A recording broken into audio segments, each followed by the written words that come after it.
네, 박사님 지금 비트코인도 좋지만 지금 미국 주식 전반이 지금 상승을 굉장히 크게 하고 있거든요. 특히 테슬라나 뭐 팔란티어 이런 주식 많이 오르고 있는데 제가 찾아보니까 2016년에 트럼프가 당선이 됐을 때는 미국 주가가 전부 다 이제 굉장히 큰 폭락에 가까운 하락이 나왔었는데 지금은 뭐가 달라졌길래 이렇게 폭등하고 있는 걸까요? 예전에 보시면요, 트럼프가 당선이 되고 나서 직후에는 바로 변동성이 커지고 굉장히 불안한 양상이 나갔었습니다. 그런데 이 도표를 한번 봐주시면요, 이 그림에서 보시는 바와 같이 여기 중간에 있는 약간은 이제 파란색, 그러니까 음, 하늘색 계열이 미국의 시가총액 비율인데요. 그러니까 GDP 대비한 시가총액 비율인데요. 네. 이게 초반에는 조금 이제 언더하면서 떨어지다가요. 이후에 네. 6개월 정도 지나서 이제 감세와 함께 기업의 EPS 그로서 갑자기 업그레이드가 그러니까 감세를 하면서 기존에 25%대였던 게 갑자기 이제 21%대까지 이렇게 낮아지니까 음, 그러면서 감세와 함께 우리가 이제 영업이익의 그 그로스 자체가 뛰어버리는 거예요. 그러니까 적어도 이제 음, 우리 그 효과를 보면은 거의 그 당시의 효과는 추정치로 봤을 때 10%포인트 이상의 이제 상향이 있었거든요. 그런 네. 부분 때문에 시가총액 비율이 계속 우상향을 합니다. 음, 그래서 이 현상이 언제냐면 코로나 직전 맞기 전까지 그리고 관세로 인해서 나쁜 영향이 오기 전까지 거의 한 2년간을 지속을 해요. 그래서 그 2년 동안 나홀로 성장이다라고 하면서 전 세계의 어떤 주가 상승의 모멘텀 트리거를 만들었었죠. 근데 다만 이제 음, 그 외 아시아 국가들 같은 경우, 특히 한국 같은 경우는 정책과 시장에 대한 여러 가지 센티먼트가 안 좋다 보니까 그로 인한 이제 호전적인 영향을 많이 못 받았었고 한마디로 음, 이제 미국 주식이 사실 그 당시 단기로는 변동성 불안이 있었지만 장기로는 또 한 2년 동안은 굉장히 좋았던 뜨거웠던 경험이 있었다. 뭐 이런 네. 부분이고요. 그 왜 그런지 생각을 해보시면 경제적인 부분을 좀 생각을 해보셔야 되는데 우리가 지금 트럼프의 네거티브만 생각을 해보시면 관세, 그다음에 음, 물가 상승, 그쵸. 인플레 압력, 금리가 음, 오히려 올라간다. 요걸로 카테고리가 잡아 나가시잖아요. 그리고 그죠. 안 좋을 것 재정이 같다. 특히 그쵸, 그쵸. 네네. 그리고 특히 재정이 너무 많이 쓰여질 것 같다. 이렇게 집중이 음, 되잖아요. 근데 좀 정확히 이거는 구분을 해보셔야 되는 게 우리가 이 트럼프가 되면요. 기존의 트럼프가 제안을 하고 공화당이 업색트를 해가지고 실시하던 정책 중에 텍스 컷하고 일자리 창출. 그러니까 음, 세금 감면과 일자리 창출이 TCJA라는 건데요. 이 네. 부분에서 돈이 많이 쓰여지기 때문에 재정이 거덜납니다. 뭐 이런 표현들을 해왔는 거예요. 네거티브하게 음, 보시는 분들. 그런데 이게 맞아요. 실제로 쓰이는 돈은 한 3천억 달러 정도입니다. 네. 연간으로 봤을 때요. 근데 반대로요. 이 부분을 많이 쓰면서 다른 부분에 이제 재량적 지출은 그렇게 많이 늘리지 않은 경향이 있어요. 트럼프 정부 때 예전 어, 시기는. 근데 반대로 이게 이제 바이든의 정책을 갖다 연결해서 해석한 거, 추정한 거입니다만, 민주당 같은 경우 세율을 높이기 때문에 세입이 어느 정도 1,700억 대략 이제 부자 증세까지 생각하면 2천억 정도 증가를 합니다. 네. 그런데 문제는 이분들 같은 경우는 사회복지 지출의 측면에서 우리 음, 그 육아복지나 아니면은 이제 고등교육에 대한 지원 아니면은 음, 홈케어나 메디케어 지원의 금액들이 상당히 많아요. 그건 아, 의무지출과 관련된 건데 이거를 더 확장적으로 진출해서 이 금액들을 다 합치면 또 1,000억 달러 이상이 공화당보다 더 증액되는 경향이 있어요. 우리 더 쓰는군요. 네네. 그러다 보니까 오히려 이것을 넷으로 서로 합치면 사실 큰 차이가 안 나거나 음, 아니면은 이제 공화당이 오히려 재정 지출, 그러니까 재정에 부담을 주는 정도는 한 민주당 대비해서 세입 세출을 넷으로 해봤을 때 500억에서 1,000달러 정도만 조금 많은 정도이지 그게 과격하게 급진적으로 늘어나는 규모는 아니다라는 점이 이제 우리가 금융시장에서 너무 좀 어, 표면만 보고 너무나 이제 인상만 보고 어떤 음, 언어만 보고 너무 이제 부정적으로 해석하는 부분이 있고요.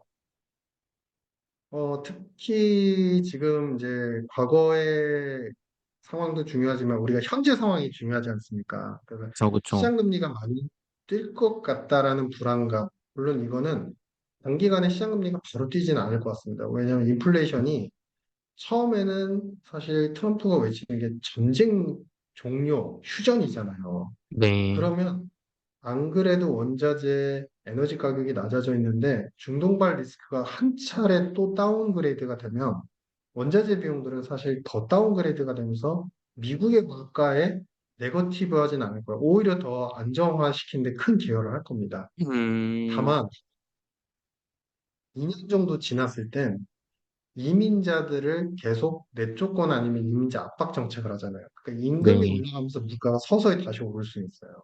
아, 그래서 이게 일방향으로 무조건 안 좋아지는 그림은 아니고 당장에는 오히려 외교적인 부분 때문에 좋은 효과를 볼 수 있고 그러면 이제 내일 모레 우리 새벽 시간으로 이제 페드 통화 정책 발표가 음, 되는데요.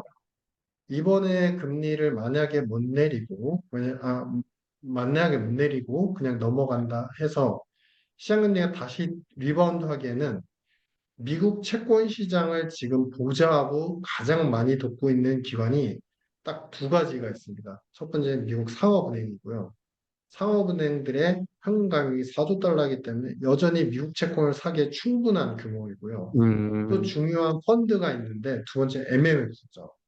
이 음, 미국 MMF는 평소에는 역 RP라는 쪽에 투자를 하면서 이자를 매일매일 수출합니다. 근데 채권을 발행하거나 시장 금리가 높아지거나 아니면 페드가 퀀트 이제 이징이 아니라 이제 우리가 양적 축소를 하잖아요. 네. 축소를 하면서 금리가 올라갈 때 이 MMF가 더 높은 금리에 투자하면서 전환 투자를 하게 돼요.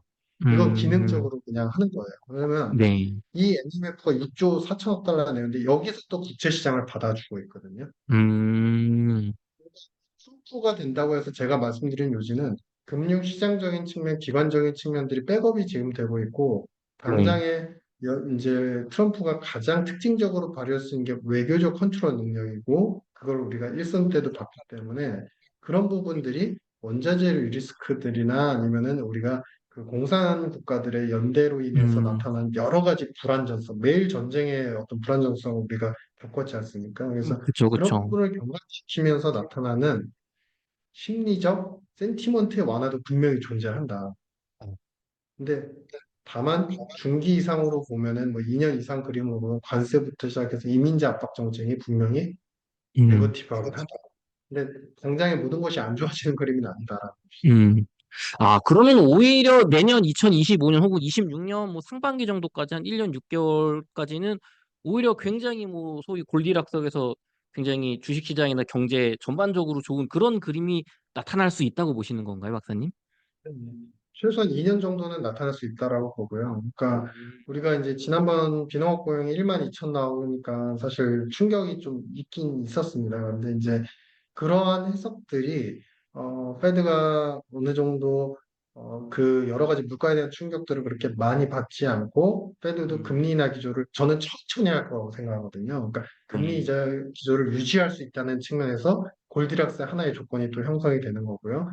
두 음, 번째는 어, 지금까지 사실 올해 거의 이제 3분기, 4분기 동안 우리가 가끔씩 놀랐던 게 경기 침체잖아요. 근데 이제 경기 네. 침체에서 빠져나올 수 있고 결국에는 이제 텍스컷하고 기업 규제 철폐가 또다시 이루어진다면 미국의 성장을 물론 이제 미국의 빅테크가 같은 이제 성장 기업들만 많이 혜택을 받겠죠. 그리고 이제 테슬라도 성장을 받겠지만 그런 부분들이 미국 성장에 대해서 훼손이 없다, 의심이 없다라는 부분이 어느 정도 확정이 되면 사실상 시장은 결국에는 기승전 성장입니다. 성장을 하는지가 제일 중요한 겁니다. 그래서 성장에 네. 대한 부분들이 어느 정도 해소가 되면 분명히 시장적인 측면도 좋은 부분을 많이 찾아 나가고 시장이 어느 정도 안정화되고 호전될 것이다. 특히 음. 주시장은 더 그런 개연성이 있을 것이다. 이런 판단입니다. 음. 아, 그럼 그런 측면이 좀 기대감이 현재로서 반영이 되고 있기 때문에 좀 미국 주시장이 좀 상승 국면으로 지금 가고 있다. 이렇게 좀 볼 수 있을까요, 박사님? 네, 좀 불확실성 해소라는 하나의 패러다임도 해소가 되고, 그다음에 두 번째는 음. 성장이 또 이어질 수 있구나. 최소한 아, 미국 입장에서는 미국의 성장을 그렇게 훼손하지 않겠구나. 이제 음, 관세 매기면은 사실 이제 그때부터는 또 흔들림은 있을 거예요. 근데 일단은 텍스컷이 미국인들을 위하고 백인들을 위한 입장에서는 트럼프는 텍스컷이 먼저 더 진행될 것 같습니다. 음, 그래서 텍스컷에 대한 부분들하고 음, 그리고 이제 인프라 투자를 바이든 정부 때 사실은 많이 풀었다고는 하지만 그 예산이 IRA 합쳐가지고 2조 달러였어요. 근데 음, 그 아마 더 풀 것 같습니다. 그래서 인프라 투자가 많이 되면은 그만큼 일자리도 늘면서 다시 고용도 회복되지 않을까. 참고로 요거 표를 보시면요. 미국의 제조업은 뭐 나중에 제가 이제 더 좀 분석된 거를 놓고 말씀을 드릴 텐데요. 미국의 음, 제조업의 고용 비율은요, 지금 8%도 안 됩니다. 전체 고용에서. 그러니까 어, 제조업 리네상스를 만들고 뭐 제조업 리쇼링을 한다고 하는데 사실은 효과가 없어요. 어, 진짜 효과가 있는 건 뭐냐면요. 제조업과 관련되는 건설, 공장 건설을 하면서 건설 부분에서 오히려 제조업 투자 관련되는 금액들이 이렇게 많이 늘어납니다. 우상향을 하죠. 아, 이게 네, 바이든 때 사실 리쇼링 했다고 자랑하지만 사실 이 부분이 거의 다 대부분 효과였고 민간에서 이 부분이 고용이 되게 많이 났어요. 음, 그래서 이런 부분에 이제 인프라 투자와 함께 뭐 미국 제조업 고용을 갖다가 또 늘릴 수 있는 음, 그런 정책들이 또 나오면 성장의 훼손은 없고, 그럼 산업적인 측면에서 봤을 때 빅테크는 당연히 좋을 것이고, 화학, 전력 산업들까지도 다 같이 음. 좋아지는 그림은 나올 수 있을 것 같다. 뭐 이렇게. 아, 그렇군요. 그럼 박사님 제가 하나만 더 여쭤볼게요. 네네. 지금, 테슬라 같은 경우는 주가가 급등하고 있는데, 사실 일론 머스크, 과거에는, 이제 친환경 쪽에서 약간 트럼프는 친환경은 아니니까, 이거 전기차나 뭐 2차 전지 안 좋은 거 아니냐, 이런 시각도 있었는데, 지금 주가 급등하고 있거든요. 일론 머스크가 트럼프 막 지지 선언도 했잖아요. 그러면은 테슬라 측면에서 뭔가 좀 트럼프가 돼도 괜찮다. 이렇게 좀 볼 수 있는 사인들이 있는 걸까요? 그렇죠. 이게 우리가 좀 잘 그 트럼프의 언어를 잘 보시면 음. EV 배터리는 미국이 지금 이미 중국에 비해서 경쟁력이 뒤처졌다라고 음. 이야기를 하면서 완성차 시장이 더 잘 돼야 된다. 기존 음. 내연차가 더 잘 돼야 된다. 완성차가 잘 돼야 된다. 입장이잖아요. 네. 그러면은 EV 배터리 IRA를 축소하거나 무력화하겠다. 그러니까 제 입장은 제 생각에는 무력화는 힘들 거예요. 왜냐하면 그 대부분이 사실은 경합주나 우리 스윙스테이트나 선벨트 지역에서 고용이 좀 많이 늘어났거든요. 바이든 때. 음. 근데 그 늘어난 게 거의 다 EV 배터리하고 신재생 쪽 공장이 건설되는 거예요.